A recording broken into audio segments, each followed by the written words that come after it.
your chart isn't just a sun sign or a moon sign or just your ascendant, but each of these things can give you an insight into what's going on. It is rarely giving you the entire picture.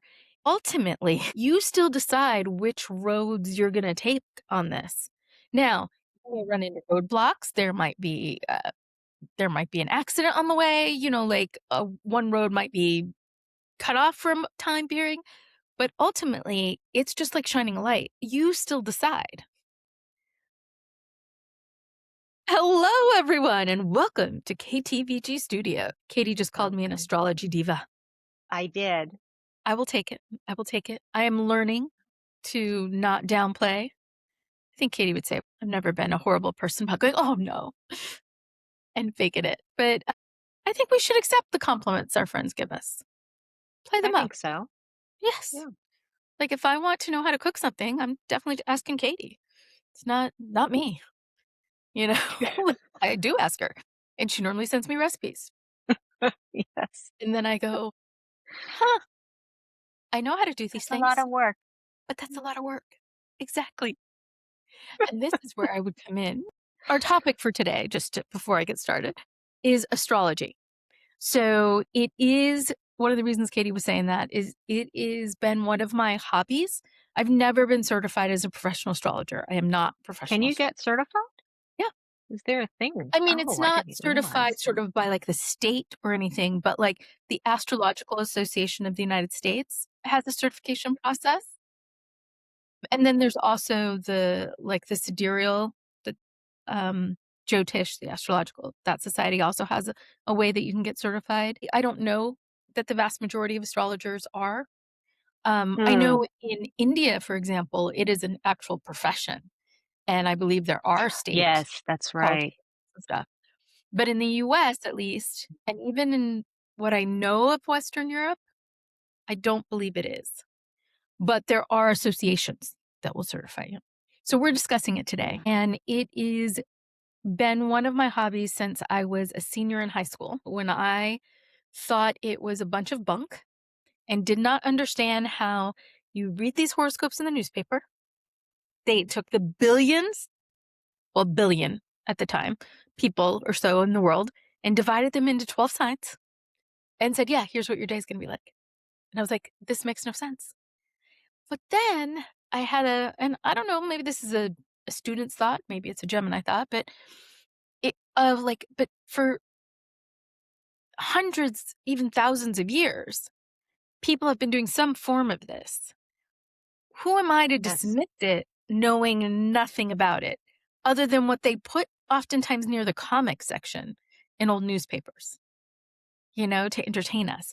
So I was like, But it used to be quite a serious field of study for yeah, centuries. And it was like serious business of how the stars affect everyone's bodies and lives. So it was only until Age of Reason scientific method came in that it got poo-pooed. and separate it out. I mean, to the historical point, most rulers of countries had astrologers on staff. Like Yeah. Queen Elizabeth had, I think his last name was Day, and I think I only know that from a discovery of John Dee. John Dee. That's it, Dee, from a discovery of witches. He I was like a polymath, so he was a mathematician and had so many interests he was an and alchemist, a historian. alchemist.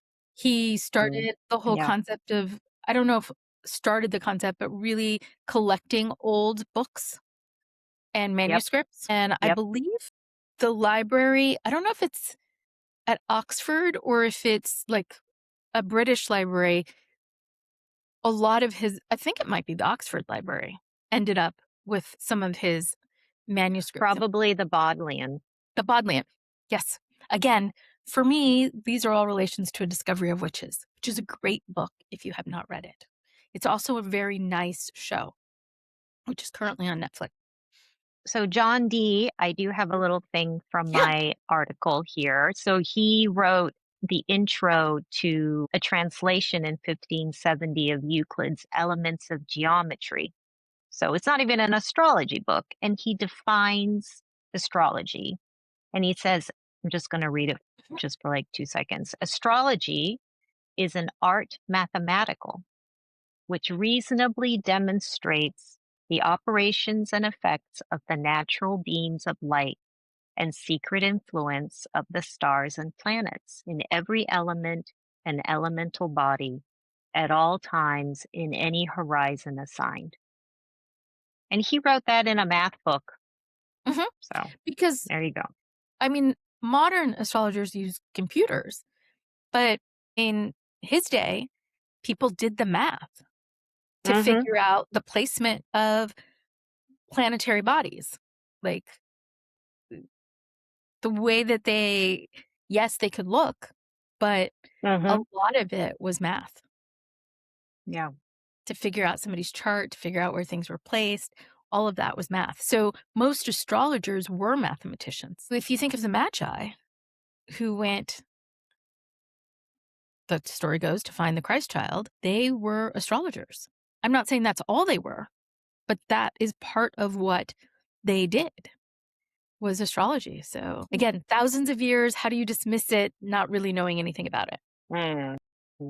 What we're likely to talk about today is much more base level than what John Dee was talking about or what the Magi would have done. But I think it can be helpful um, to know some basics when you're looking at this. And for me, when I first started reading about it, and I started reading about it with some other friends, and they were like, yeah, this makes no sense to me.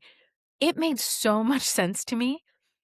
Could be planets in my 12th house, could be my past lives of being an astrologer, but I had an incredibly easy time remembering the information. And I had a lot of fun sort of testing it out. And even when I first got to college, I would do this with people. I would be like, okay, I'm going to read you two. You tell me which sounds more like you. And again, this is anecdotal. This is not, wasn't doing double blind studies on it. But people invariably would pick. And it started out most often they were picking their sun sign more than anything else. Occasionally, you'd have somebody who would end up picking their rising sign or their moon, but more times out of anything, they were picking their sun sign. And so I became fascinated with it. I also studied it after I graduated with my bachelor's. I studied Western astrology for 6 months, and then for about 3 years, maybe 3.5, I studied Vedic astrology, which is based on sidereal. Let me explain the terms. So, most Western astrology is predicated on the tropical zodiac. And the tropical zodiac is actually done via calculations, and it fixes the start of Aries to the spring equinox. And that's why there's a lot of math, probably even more so in tropical. While sidereal zodiac actually takes to what you can see in the night sky. So where the sun is in relation to things would be based on where they know things are in the night sky. It is And why, that's the Vedic, right? yes, the Vedic. Sidereal is the Vedic. So that's the Indian people And follow it's not that one. just Indian. You also have a lot of people, Buddhist, who do astrology. It's based on sidereal.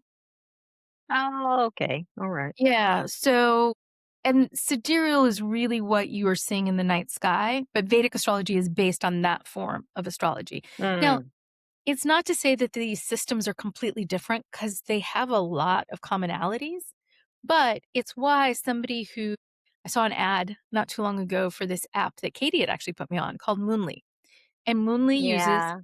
sidereal zodiac. And so somebody was on there going, oh, I thought I was I'll just use mine because I can't remember what she was saying, but I thought I was a Gemini, but I'm actually a Taurus. Again, she's focusing on the sun sign. And when she was born, it shifts her sun sidereally was in, let's say, Taurus, while tropically it was in Gemini. And okay, this is getting way complicated. And the other element I want to note is that in sidereal astrology, because it's focused so much on the night sky, and I want to point out too that it tends to be followed a lot more by countries that are closer to the equator, even because Oh, it's hot. okay. It's hot. So I want to be out at night. I'm looking up at the night sky at night.